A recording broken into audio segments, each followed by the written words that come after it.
성령에 대한 얘기를 오늘 제가 왜 하는 거냐면은 저희가 지금 시리즈로 우리 교회는 이런 교회다, 성경을 이렇게 이해한다라고 하는 그런 멤버십 클래스에 대한 레슨, 그런 토픽을 몇 가지를 쭉쭉 제가 뽑아서 말씀드리는 것인데요. 이번 주는 성령.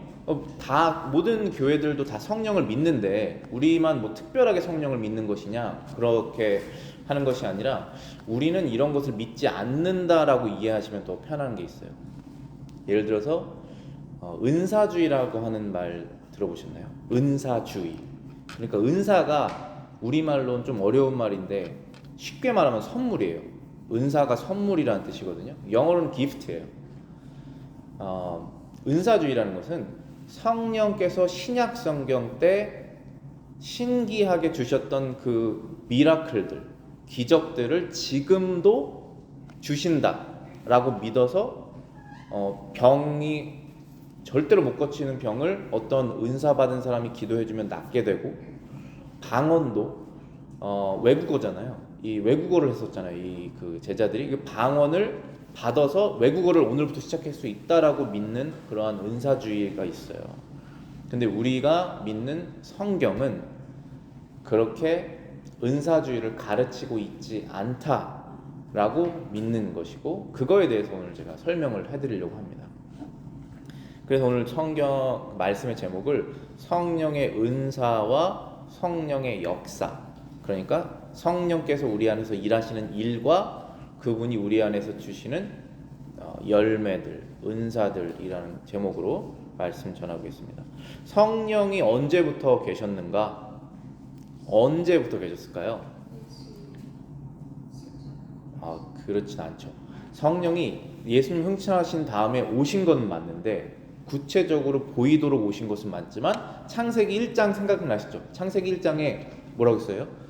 성령, 하나님의 영이 수면에 운행하시더라. 그 Spirit of God hovering over the water 이라고 써있죠. 그 성령 똑같으신 분이세요. 성부, 성자, 성령 하나님이 언제부터 계셨습니까? 세상 시작 전부터, 그 시간의 시작이 있다면 그때부터, 그 전부터 계신 분이시잖아요. 그런데 말씀하신 대로 오순절 사건 때 예수님이 승천하신 뒤에 성령이 내려서 제자들에게 임하고, 그 다음에 제자들이 방언을 하게 되면서 외국어를 시작하게 됐죠. 외국어를 그때 하면서 이제 이 복음이 구원의 메시지잖아요. 구원의 메시지가 이스라엘뿐만 아니라 이방 사람들에게도 전해지는구나 라는 것을 확 알려주시면서 성령께서 드러내서 사역을 하시는 시기가 바로 오순절, 펜타코스트라고 하죠. 그때부터 시작이 되는 것입니다. 오늘 본문에서 에베소서 5장 18절 주변에 보시면은 성령께서 사람들에게 하시는 일을 우리가 살펴볼 수 있습니다. 첫 번째는 16절에 이렇게 되어 있어요. 세월을 아끼라, 때가 악하니라. 자, 성령께서 하시는 일은 때가 악하다는 것을 깨닫게 하시는 거예요. 그러면은 지금 2024년이 악한가, 아니면 요때 그 사도 바울이 에베소서를 쓴 그때가 악한가, 언제가 악하다는 거예요? 그때가 악하다는 거예요? 지금이 악하다는 거예요? 항상 악하다고 말하는 거죠. 근데 그것을 저와 여러분들이 그 예수님을 믿는 그 시기가 젊으셨을 때 믿으실 수 있고, 저는 한 20 초반에, 20대 초반에 제대로 믿게 됐는데, 그 전까지는 때가 악한 줄 모르고 살은 거예요. 악했는데 그걸 누가 알려줬냐 이겁니다. 성령께서 내 안에서 악하구나라는 것을 알게 해주다는 거예요. 그럼 누가 악하냐? 때가 악한데 뭐가 악하냐? 세상이 악하다는 것입니다. 그럼 그 안에 내가 같이 살았는데 내가 악하다는 것을 깨닫게 하신다는 거죠. 그러니 정신을 차리고 지혜롭게 행동하고 세상의 악한 것을 따라가지 말아라. 성령이 그 역할을 하시는 거예요. 예수님께서 이렇게 말씀하셨어요.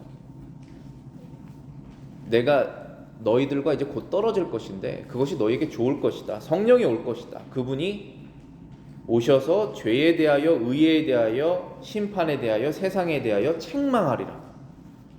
죄가 무엇인지 깨닫게 하여 주신다는 것입니다. 그 전까진 죄가 뭔지 몰랐어요. 그냥 이건 좀 나쁜 거라고 생각했지, 하나님께서 이것을 싫어하셔서 진노를 하시고 레스를 퍼부으신다는 사실을 이해하지 못했다는 것입니다. 성령이 그 일을 하신다는 것입니다. 에베소서 5장 17절에 이렇게 되어 있습니다. 그러므로 어리석은 자가 되지 말고 오직 주의 뜻이 무엇인가 이해해라. 성령의 하시는 일 중에 또 하나가 우리가 주님의 뜻이 무엇인지 이해하는 거예요. 예수님께서도 그렇게 말씀하셨잖아요. 진리의 성령이 오시면 그가 너희를 모든 진리 가운데로 인도하실 것이다. 진리의 성령이 오시면 너희를 진리 가운데로 인도하실 것이다. 하나님의 뜻이 무엇인지 알도록 알려주신다는 것입니다. 근데 이것은 머리가 뭐 좋고 안 좋고 뭐 이해력이 떨어지고 덜 떨어지고 그런 거랑 중요한 그런 문제가 아니에요. 하나님의 뜻이 이것이구나라고 내가 인정하고 받아들이는 그 이해를 말하는 거죠. 우리 위에 선조들, 믿음의 선조들 보시면은 선교사분들을 통해서 이 성경 한 구절 한 조그만 부분을 통해서 그것을 이해하게 되시는 거예요. 그럼 그분들에게 이것을 이해시키신 것은 결국은 하나님의 말씀과 하나님의 성령이에요. 이 두 요소가 마음속에 들어와서 하나님 말씀을 이해하게 되었다는 것입니다. 또한 우리 마음속에 이 성령께서 들어오셔서 하시는 일은 첫 번째는 때가 악하다는 것, 세상이 악하다는 것, 내가 악하다는 것을 깨달았다면, 두 번째는 진리를 깨닫게 하신다는 것은 결국은 예수 그리스도를 깨닫게 하신다는 것이고, 세 번째는 뭡니까? 하나님을 찬양하게 돼 있어요. 하나님 감사합니다. 예수 그리스도 나를 구해 주셔서 감사합니다. 내 안에 계신 성령님 감사합니다. 저를 그 구렁텅이에서 꺼내 주셨습니다. 감사합니다. 라는 감사가 나오게 되어 있습니다. 근데 그것이 우리가 매 순간 나와야 되는데 그렇지 않지 않습니까? 근데 매 순간 나오실 수 있도록 하시는 분이 누구냐? 그게 성령이라는 거예요. 오늘 본문에 19절부터 20절에 이렇게 써 있잖아요. 시와 찬미와 신성한 노래들로 서로 화답하며 너희의 마음으로 주께 노래하며 찬송하며 범사에 우리 주 예수 그리스도 이름으로 항상 아버지께 감사한다. 여기 에베소 5장 19절 20절이었습니다. 범사에 우리 주 예수 그리스도의 이름으로 항상 하나님 아버지께 감사한다. 저희가 하나님 아버지께 예수 그리스도를 통해서 감사를 드립니다. 왜냐하면 예수 그리스도를 통하지 않고 하나님 앞에 나갈 수 있는 사람이 없어요. 예수 그리스도를 통하지 않고 하나님의 은혜를 받을 수 있는 사람이 없습니다. 그래서 예수 그리스도를 통하여 하나님께 감사와 찬양을 올리는 그 성령의 역할이 있습니다. 성령을 홀리 스피릿이라고 하는데, 여러분 성경 읽어보시면 어떨 때는 스피릿 오브 크라이스트라고도 말을 해요. 그리스도의 영이라는 거예요. 그래서 우리는 성령을 통해서 예수 그리스도를 알고 믿게 되고, 그리고 그리스도를 통해서 하나님께 예배를 드립니다.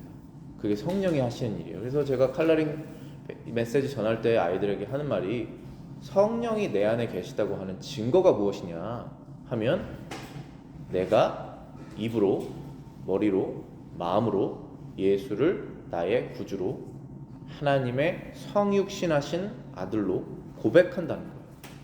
그것은 성령이 있다고 하는 증거입니다. 예수님께서 제자들에게 이렇게 말씀하셨죠. 내가 떠나가는 것을 너네들이 두려워하지 말아라. 내가 떠나가는 것이 너희에게 유익하니라. 떠나가지 않으면 보혜사, 어려운 말이죠. 우리 영어로 보면은 the helper예요. 도와주는 분이 너희에게 오실 것이다. 내가 가지 않으면 그분이 너희에게 오지 않을 것이다. 그러니 내가 가는 것이 너희들에게 유익이다. Your advantage다 라고 얘기하십니다. 그가 내 영광을 나타낼 것이다. He will glorify me. 성령이 예수 그리스도의 영광을 우리에게 알려준다는 거예요. 그전에는 몰랐습니다. 저희가 예수 그리스도가 왜 영광스러운 분인지, 십자가에서 죽으시고 부활하셨다는 것이 왜 영광스러운 것인지를 우리가 깨닫지 못하였는데 성령을 통해서 알게 된다는 것입니다. 여러분, 성령 충만하다라고 하는 그런 말 많이 들어보셨죠? 우리 영어에서는 being filled with the Holy Spirit이라고 말할 수 있죠. 성령이 충만한 것이 무엇일까요? 성령이 충만하다라고 하는 것, 성령이 충만한 상태는 무엇일까요? 무엇이냐면은 첫 번째는 말씀에 순종하는 거예요. 성령이 여러분들이 내가 지금 성령이 충만한 상태인가? 아니면 성령이 지금 충만하지 않고 역할을 안 하시고 있고 내가 filled 되어 있지 않다는 거, 그런 건 이모션으로 여러분들이 판단하실 수 없어요. 어떨 때는 뭐로 판단되냐면 여러분의 행동으로 판단이 돼요. 내가 하나님 말씀을 지금 따르고 있냐는 거, 그거로 성령이 내 안에서 충만하신지가 판단이 됩니다.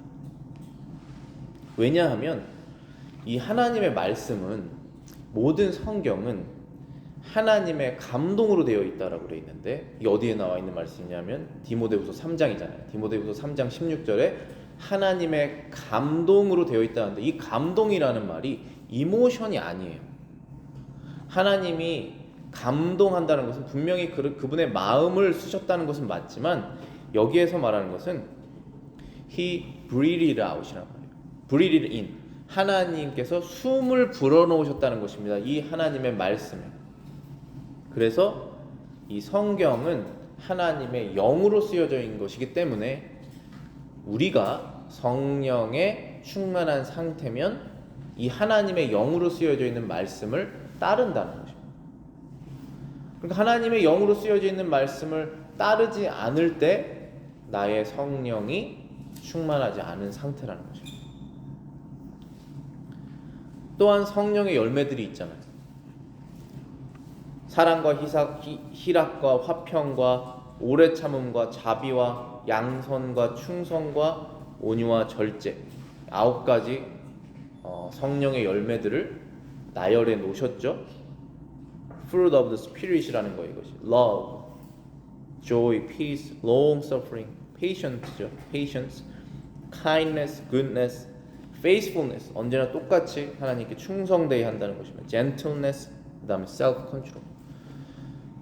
self-control도 성령께서 하시는 일이에요. 성령께서 우리 안에서 충만하실 때 우리는 이러한 열매들을 맺게 된다는 것입니다.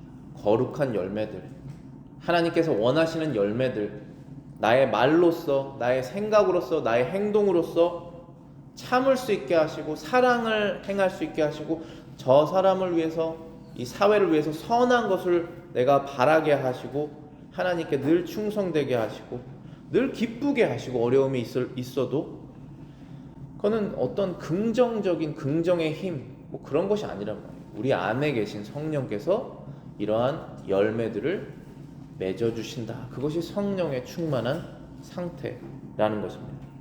또한 성경에서는 사람이 성령이 충만할 때 예수를 전할 수 있다고 말해 있어요. 여러분들 믿지 않는 사람에게 예수 그리스도를 전하려면 담대한 그런 볼드네스가 있어야 되는데, 그 볼드네스는 그냥 한번 해봐야지 이런 식으로 되는 게 아니에요. 그것은 내 안에 성령이 충만할 때, 그때 예수님을 전할 수 있습니다. 사도행전 4장 28절에 말씀하셨잖아요. 우리가 다 성령이 충만하여 담대히 하나님의 말씀을 전하니라.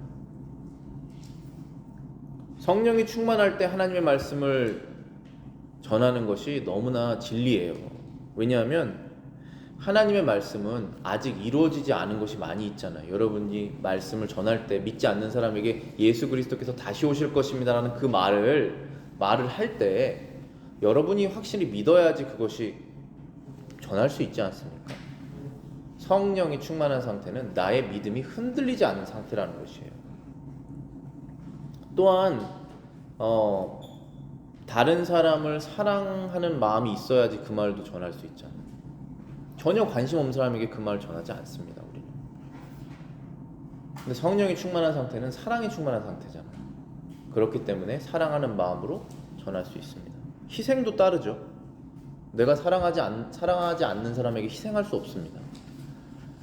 희생하는 그러한 마음이 내 안에서 생겨서 말씀을 전하게 된다는 것입니다. 그럼 성령 충만하지 못한 것은 죄입니까? 죄가 맞습니다. 이게 두 가지를 생각해야 되는데, 성령 충만하지 못하면 반드시 죄를 지어요. 우리가 그렇게 되어 있습니다. 성령 충만하지 못한 것이 죄이고, 성령 충만하지 못한 상태면 죄를 더 짓게 됩니다. 그래서 우리는 항상 성령이 충만하기를 바라고 계속 추구해야 돼요. 에베소 4장 30절에 말씀을 하시는데, 하나님의 성령을 근심하게 하지 말라라고 그렇게 말씀하세요. 근심, 걱정하신다는 것이죠. 근데 여기서 grieve라고 하는 영어를 단어를 썼는데 아주 슬퍼한다는 거죠. 저 여러분들이 죄에 빠져 있을 때, 거룩하지 않은 생활을 하고 있을 때, 보이지 않는 것에서 우리를 보신 하나님께서 슬퍼하시는데 멀리서 보시지 않는다는 것입니다. 내 안에 계신 성령이 슬퍼하신다는 거예요. 그러니까 슬퍼하게 하지 말아라는 것입니다. 근데 바울이 더 이어서 그 이유를 말했는데, 성령을 근심하게 하지 말라. 그 안에서 너희가 구원의 날까지 인치심을 받았느니라. Do not grieve the Holy Spirit of God, by whom you were sealed for the day of redemption 이라고 되어 있죠. 그래서 성령을 근심하게 하지 말아라라고 하는 말이 그걸로서 충분해요. 그런데 성령이 어떤 분이시냐 하면, 그분이 너희의 구원을 sealed, 보증하시는 분이신데, 너희가 성령을 근심하게 하면 그분의 역할이 점점점 사라져서 너희의 구원이 흐릿해진다는 거예요. 과연 내가 구원받은 사람이 맞냐로 가는 것입니다. 그것보다 무서운 게 어디 있어요? 그러니 성령을 근심하게 하지 말아라. 또 데살로니가 전서 5장 19절에 성령을 소멸하지 말라라고 되어 있어요. quench the spirit. 이 quench라는 단어가 아마 불을 끈다라는 그런 단어지 않습니까? 그러니까 성령의 불이 있는데 그걸 끄지 말아라. 이걸 끄는 존재가 누구죠? 끄게 하려고 하는 존재? 마귀잖아요. 마귀가 우리 안에서 이게 스토브면 조그마한 불이 남아 있는데 그 불을 끄게 한다는 거예요. 죄를 사랑하는 마음으로, 하나님의 말씀에 반대로 가게 하는 마음으로, 하나님, 교회, 예수 그리스도, 천국을 관심 없게 하는 마음으로 우리를 이끌어서 성령의 불을 끄게 한다는 것입니다. 근데 우리 오전에 성경 공부를 하고 있거든요. 저희가 그때 필그림스 프로그레스 하고 있잖아요. 철로 역정에 보면 생각나시죠? 어떤 방에 들어갔는데 벽난로가 있었잖아요. 파이어플레이스가 있었는데 누가 계속 물을 계속 붓잖아요. 그게 마귀라고 그렇게 돼 있었고, 그 벽난로 뒤에서 계속 기름을 부으시는 분이 있는데 그 기름 때문에 불이 꺼지지 않고 계속 활활 타오르고 있는 이상한 장면을 봤단 말이에요. 그걸 묘사했던 내용이 뭐냐면, 예수 그리스도께서 그분의 영을 계속 부어주시는 거예요. 그게 기름입니다. 그래서 내 안에 이 성령의 불이 꺼지지 않는 거예요. 세상에 나가면 얼마나 이 성령의 불을 물로 끄는 상황이 많습니까? 내가 지금 먹고 살기도 바쁘고 몸도 아프고 걱정되고 내년에 어떻게 해야 되고 많지 않습니까? 그런데 그것을 다 물리치고 그런 차가운 물이 부어지는 것에도 불구하고, 아이들도 똑같은 시험이 있어요. 얘네들도 material things, 이거 갖고 싶고 저거 갖고 싶고 저기 가고 싶고 이거 재밌을 것 같고, 그 fun part 라고 하는 것이 joy랑은 다를 수 있잖아요. spiritual joy랑 fun이랑 다릅니다. 그거를 밸런스를 맞추면서 나는 이 재밌는 것이 아니라 하나님께서 기뻐하시는 것을 하면서 즐거움 누려야겠다라는 그런 싸움이 있단 말이에요. 그것을 마귀가 다 알죠. 우리 부모들이 그걸 다 노티스하고 그거를 올바른 길로 가게 해야 돼요. 성령 안에서 즐겁게 만들어야 되거든요. 사람들을, 우리 아이들을, 그리고 우리 자신을. 그래서 예수님께서 계속 기름을 부으시는 것입니다. 그런데 우리의 순종도 따라야죠. 성령을 소멸하지 말아야겠다. 소멸하지 말라고 하셨으니까, 소멸하는 것이 죄라고 하셨으니까 소멸하지 말아야겠다. 그래서 우리가 해야 될 것들이 있잖아요. 말씀을 읽고 기도를 하고 교회를 오고, 이것을 계속 꾸준히 하는 것입니다. 자, 그러면 성령을 어떠한 특별한 사람만 받습니까? 아니면은 모든 그리스도인이 받습니까? 성령은 모든 그리스도인이 받는 거예요. 고린도전서 12장 3절에 말씀하십니다. 성령으로 아니고는 누구든지 예수를 주로 시인할 수 없느니라. No one can say that Jesus is Lord except by the Holy Spirit. 이거 by definition이에요. 성령이 있어야만 예수를 나의 주인이라고 말한다는 거예요. 여러분의 주인 누구세요? 여러분의 마스터가 누구냐고. 그게 Lord Jesus Christ잖아요. 예수 그리스도가 나의 마스터고 롤드예요. 그분이 하라고 하시는 것을 우리는 하는 것입니다. 하지 말라고 하는 것을 안 하고, 그것이 말씀이잖아요. 그렇게 될 수 있는 사람이 누구냐는 거예요. 아무도 마스터를 갖고 싶지 않잖아요. 사람은. 그게 가장 큰 싸움이지 않습니까? 아이들은 부모 말에 순종하고 싶지 않은 마음이 기본적으로 깔려있고, 아내는 남편에게 말에 순종하고 싶지 않은 마음이 기본적으로 있고, 남자는 예수 그리스도의 말에 순종하고 싶지 않은 마음이 기본적으로 있고, 그것이 순종적으로 바뀌어서 내가 원하지 않을 때가 있을지라도 그분은 나의 주인이십니다라고 고백하는 거잖아요. 우리가 매번 순종하지는 못하지만 그분이 나의 마스터, 롤, 세이비어라는 사실을 누가 고백할 수 있냐라는 것입니다. 그것은 오직 성령으로, by the Holy Spirit, by죠. 그분에 의해서, 내가 할 수 있는 게 아니라니까요. by가 누구를 통해서 하는 거잖아요. 이 탁자가 어떻게 땅에서 1cm 들릴 수 있습니까? 저의 힘을 통해서, by my strength잖아요. 그럼 똑같은 거예요. 할 수가 없습니다. 했다면 그것은 by the Holy Spirit.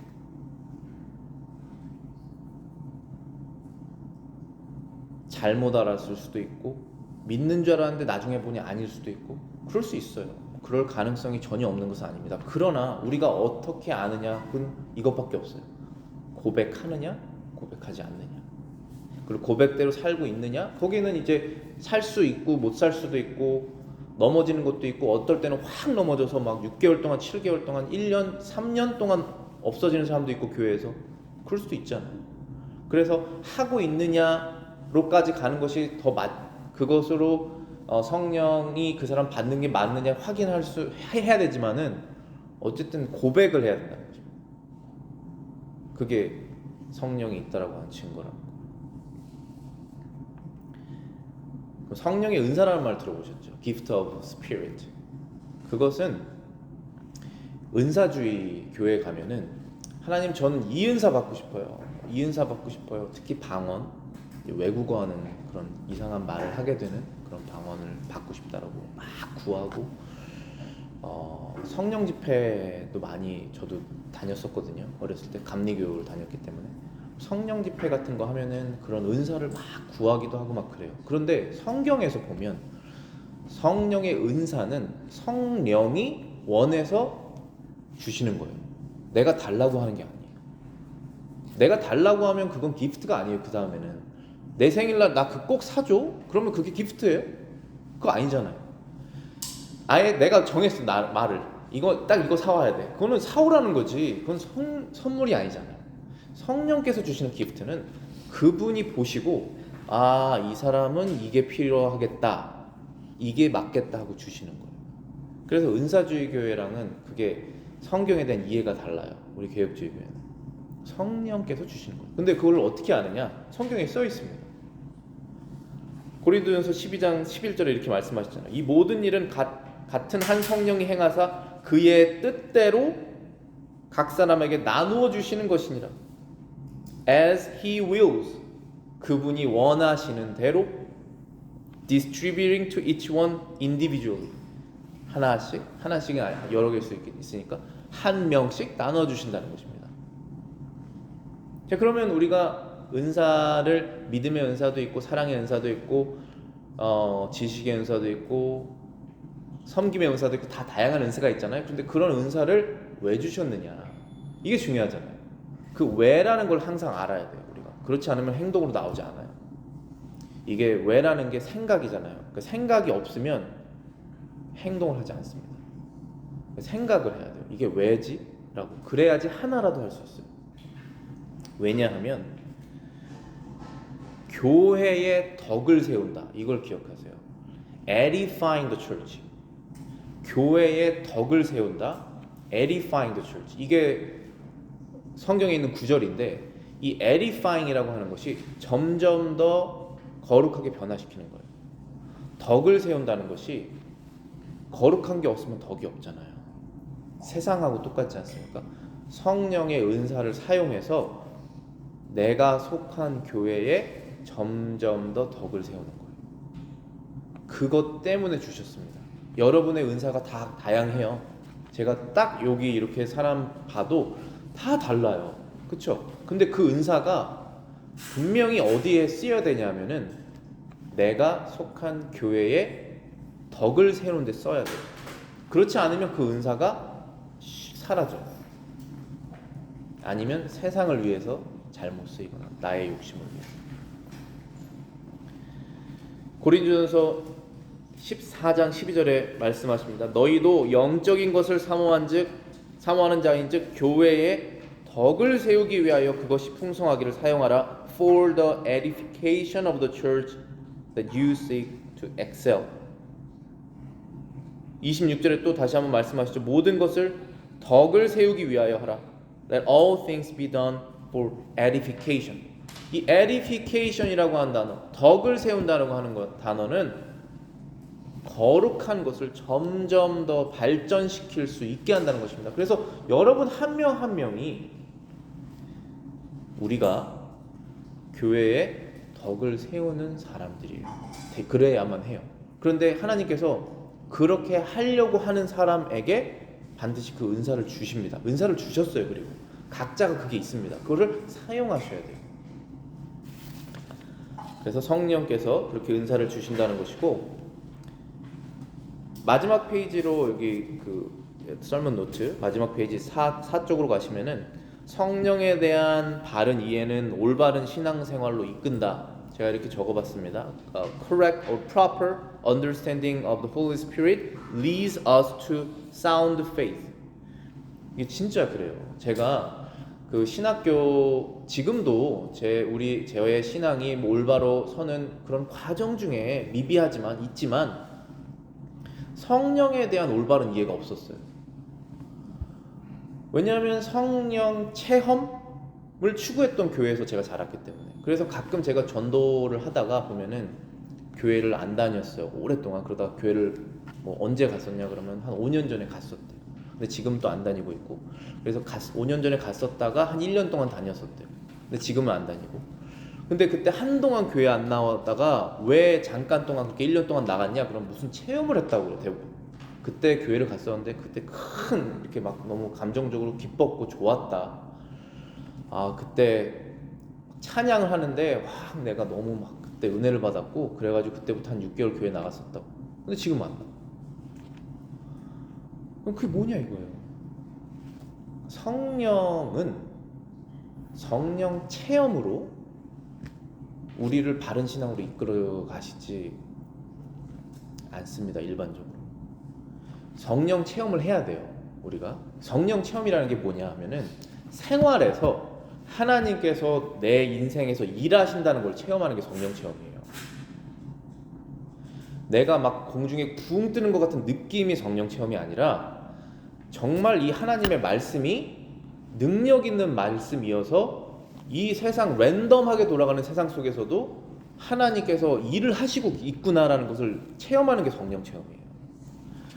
그리고 또 여러분이 이길 수 없는 게 뭡니까? 죄죠. 그 죄를 이길 수 있게 하시는 것이 성령이구나라는 것을 깨닫고 체험하는 것입니다. 그게 성령 체험이에요. 그래서 성령 집회에서 한 번에 막 해서 막 쓰러지고 뭐 감정이 막 폭발하고 눈물을 막 흘리고 다 좋아요. 근데 그걸로 인해서 꾸준하게 가진 않는다. 그렇기 때문에 저는 오히려 지금 생각에는 그러한 성령 집회가 마귀가 사용할 수 있다고 생각을 해요. 반대로 가게 한다 까지도 보는 편이에요. 저는 지금은. 왜냐하면은 예수님께서 이렇게 말씀하셨어요. 그 바리새인 유대인들이 우리에게 사인을 보여라, 기적을 보여라. 성령 체험이 약간 기적 같은 거거든요. 성령 체험이 기적 같은 거잖아요. 내가 일상생활에서 느끼지 못한 체험을 팍 하기 때문에 슈퍼내추럴한 거를 느끼는 것이잖아요. 그래서 그거를 추구한단 말이에요, 사람이. 그런데 예수님께서 기적을 보여달라고 하는 유대인들에게 하시는 말씀이 악하고 음란한 세대야, 이렇게 얘기를 하세요. 악하고 음란한 세대야, 표적을 구하나 선지자 요나의 표적밖에는 보일 표적이 없다. 마태복음 12장 36절이에요. He answered and said to them, An evil and adulterous generation seeks after a sign, and no sign will be given to it except the sign of prophet Jonah. 이게 무슨 뭡니까? 프로페트 조나의 사인이 뭐죠? 3일 동안 무덤에 거하시고 3일 후에 나왔다. 부활이에요. 여러분들 부활보다 더 큰 기적이 있습니까? 오케이, 병 고침. 병 고침은 병 고쳤다고 성경에 많이 나와 있잖아요. 그리고 병 고쳐진 분들 있을 수 있잖아요. 정말 이거는 방법이 없어요. 메디컬리 방법이 없었는데 고쳐졌어요. 있을 수 있죠. 근데 그러한 기적들 가끔씩 볼 수 있잖아요. 근데 부활은 없잖아요. 부활보다 더 강한 기적이 있냐 이거예요. 그리고 우리는 결국은 믿는 게 나를 병 고쳐주시는 하나님을 믿는 게 아니라 나의 영혼을 구원하시는 하나님을 믿는 것이잖아요. 내 몸은 어차피 병이 고쳐져도 나중에 죽잖아요. 없어지잖아요. 내 영혼이 바뀌어서 완전하게 거듭난 상태, 그리고 거듭난 상태에서 계속 거룩하게 성장하는 그것을 원하는 것이 아니겠습니까? 저희가 그 사람들이 악하지 않고 음란하지 않다고 말하시는 거예요. 선하고 의롭다. 그렇기 때문에 이 세상에 더 포커스를 갖게 되면 이 사인을 바란다는 거예요. 그러니까 우리가 사인을 바라는 신앙에서 이제 넘어서야 돼요. 그런 사인이 그럼 매번 있습니까? 우리가 저도 어려움을 겪고 지나가는 게 있고 여러분들도 다 어려움을 겪는 시간들이 있잖아요. 그래서 그게 지나가서 정말 기적적으로 그게 해결됐어요. 그럼 그것이 계속 반복돼야만이 우리가 신앙이 성장해야 되겠습니까? 그런 삶 원치 않지 않으세요?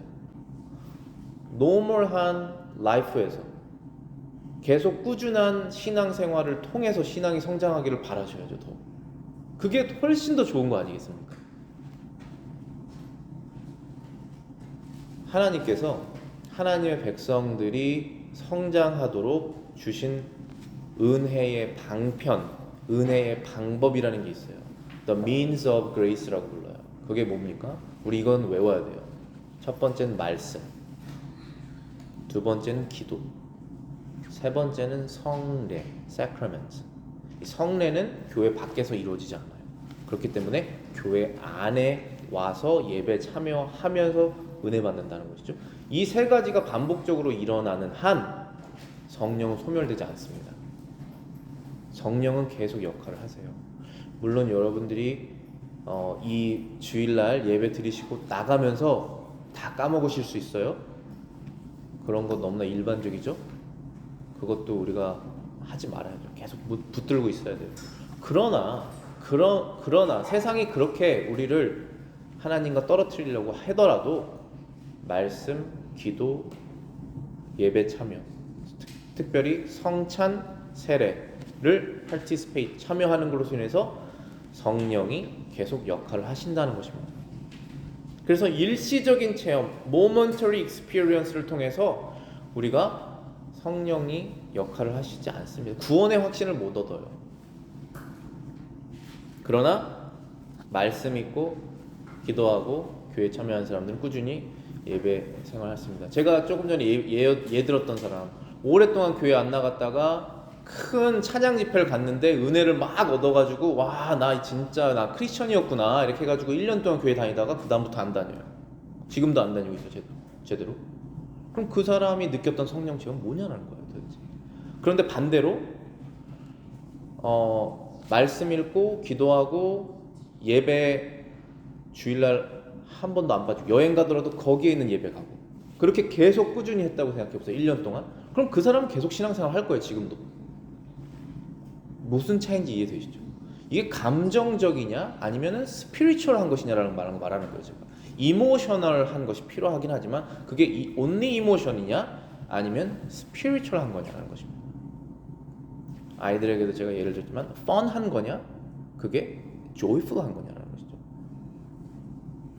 그게 너의 joy가 너의 fun이 in Christ냐라는 거예요. 예수 그리스도 안에서의 기쁨이냐는 것이에요. 이게 밥 먹는 거 똑같죠. 여러분들 믿지 않는 사람과 스테이크 썰면서 식사하실 수 있습니다. 얼마나 맛있어요. 재밌는 얘기도 할 수 있고. 그런데 먹으면서 이 모든 것이 하나님으로부터 나왔다라고 하는 기쁨과 감사가 같이 나올 수 있잖아요.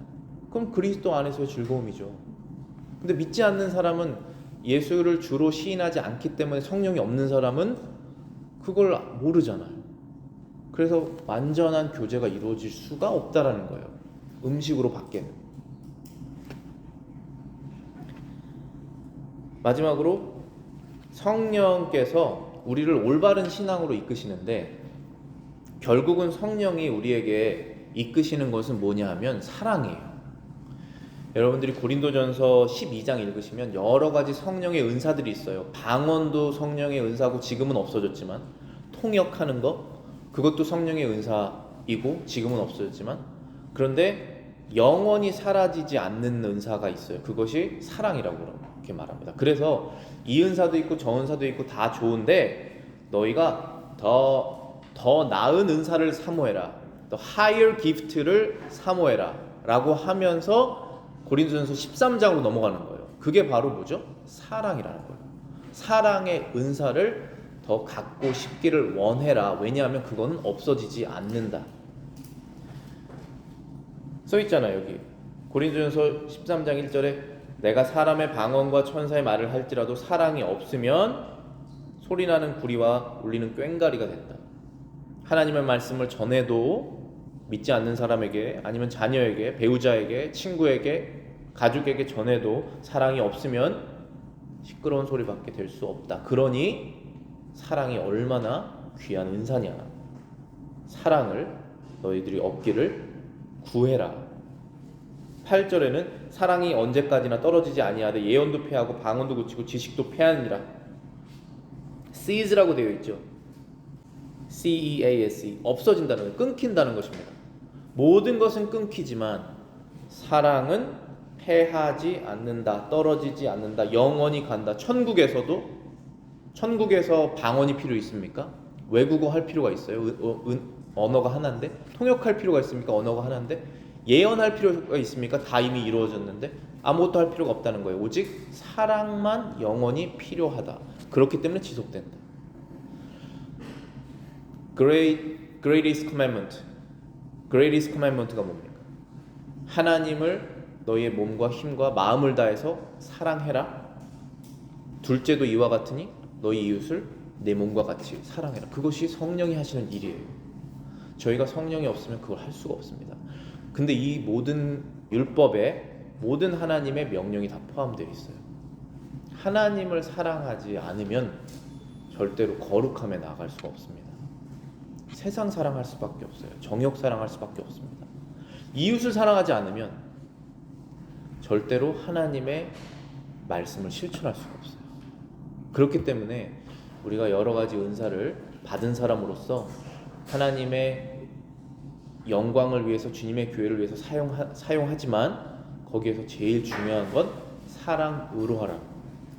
그러면 반드시 여러분은 성령이 소멸되지 않아요. 그리고 여러분이 속한 교회는 에디파이가 될 거예요.